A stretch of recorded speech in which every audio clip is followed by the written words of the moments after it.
sure. That's for sure. Anyone else that would like to share?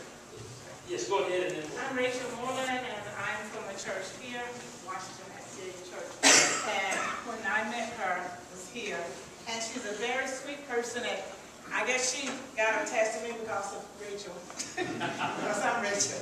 She said, "Yes, I'm a granddaughter Rachel," and we just had a good relationship. And one thing she really loved, other than Lord, that's her 3 sons. And she always spoke of her sons. She said, "I hope that we all be together in heaven."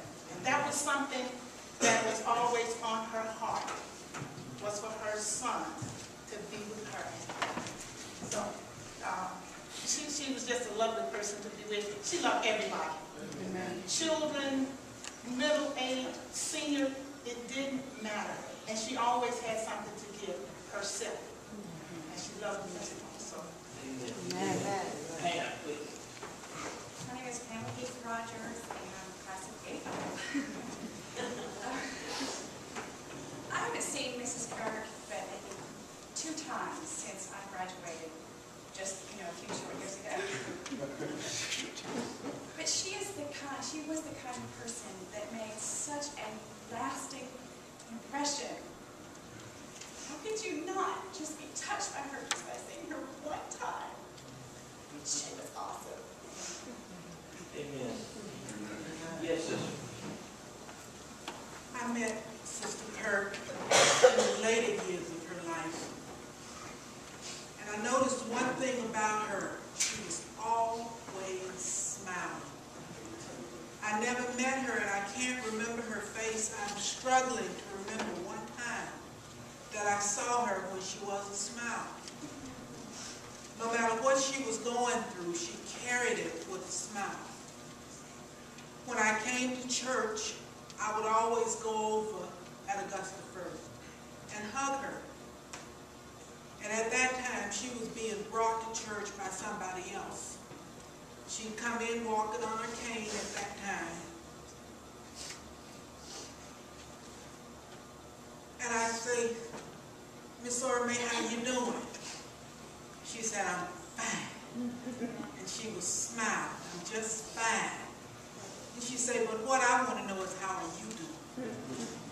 And I said, "I'm doing fine." I said it in my heart at that moment to wear a smile on my face, no matter what, and keep going. Because she never quit. She never went down until she went to the hospital.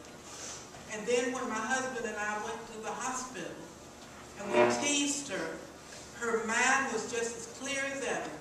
My husband told her he was some kind of a salesman. He wanted to sell her some peanut brittle. She said, "No, you don't.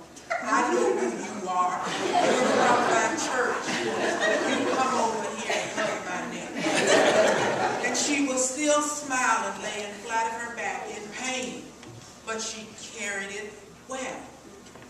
She knew how to struggle and suffer for the Lord. Amen. And it gave me courage, and it gives me courage to stand here before you now and keep going forward. I can't be knocked down because of the image that she portrayed in front of me. Amen. And she helps me to keep going. Amen. Amen. If you wanted to see Mrs. Kirk without a smile, I will tell you what you need to do. You need to fall asleep on the 4th row in the middle of her senior evening. You will see Ora Mae Kirk with a stern look on her face. I know what that look is. Anyone else that would like to share? Yes, ma'am. Ora Mae was a very good friend. She wasn't always smiling if she wasn't teary. It was good things and bad things that would make her tear. But her greatest thing was her children. She always asked for prayer, and well, she and I both, we talked. She'd pray for mine, and we'd pray for hers. But here, I guess it was about 6-7 weeks before she got sick and had her surgery. I came up and had lunch with her. She wouldn't let me drive. You know how she wasn't supposed to be driving. She wouldn't let me drive. She takes me to the little restaurant down here on the corner in the square. We had lunch. I tried paying for lunch, and Oh no, she was going to do it. Well, she never knew it, I don't think, but I slipped her money back in her pocketbook. But then she took me around. She rode me to her son's office, took me in there to see them. And I know they were real busy, but it was like she had to go in and see them. She takes me around and shows me where they live. And it doesn't seem like very long at all that we were doing that before she just was down and could not go. But she was cherished, and she was a very special person. Amen. Amen. Mrs. Kirk, give you my experience with her, and as a member of the class of '84, she was our class sponsor for 4 years in a row. And on the way down here, I was talking with a good friend, Tad Thornton, and he was a member of that class as well.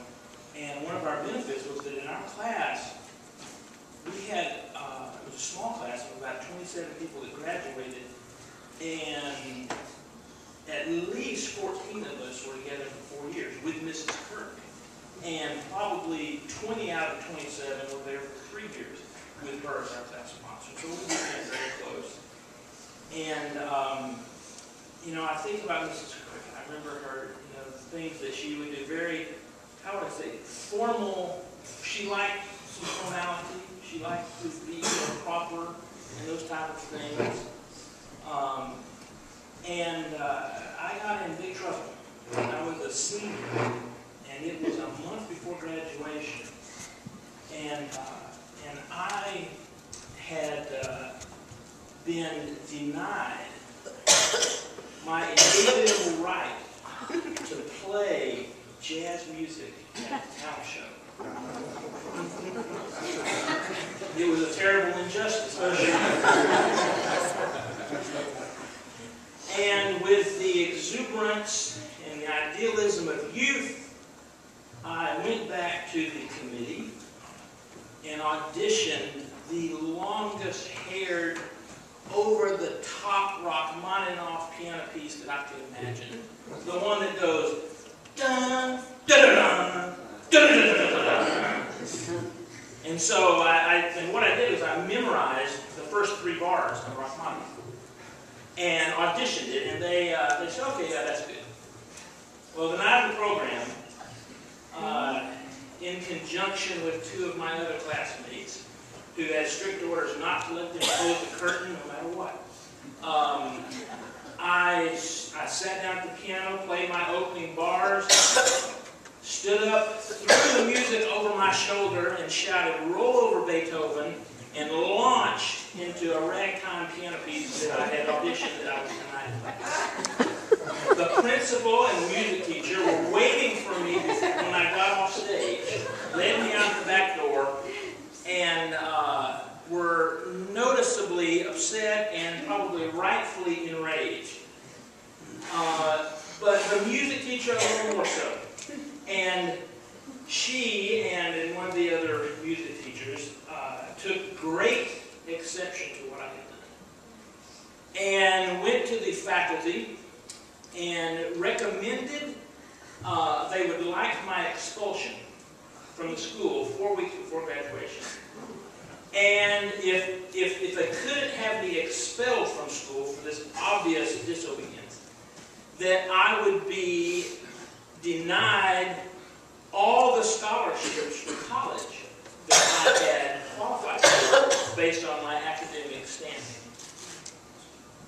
I did not find this out for probably 2 or 3 years after graduation, that it was Mrs. Kirk who went to that faculty meeting and said, she told me, she said, I just stood up and told them, "You're not going to do that. You're not going to do that to Scott, because he doesn't deserve that." Now, yes, she said he did wrong, but you're not going to do that to him. And she stood up, made my graduation from Georgia Common Academy possible, and as a result of that, ruined my mother's plans for my pre-med career. I have a degree in English.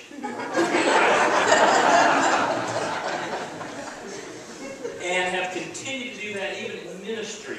I find myself week in and week out falling back into the patterns of writing, the use of language with the beauty of art brush, and in my profession, the strength of a sword. As a result of what I learned through 4 years of English, 1 full semester of honors English, BJ, many brownies. Did you read all the books? I read all the books.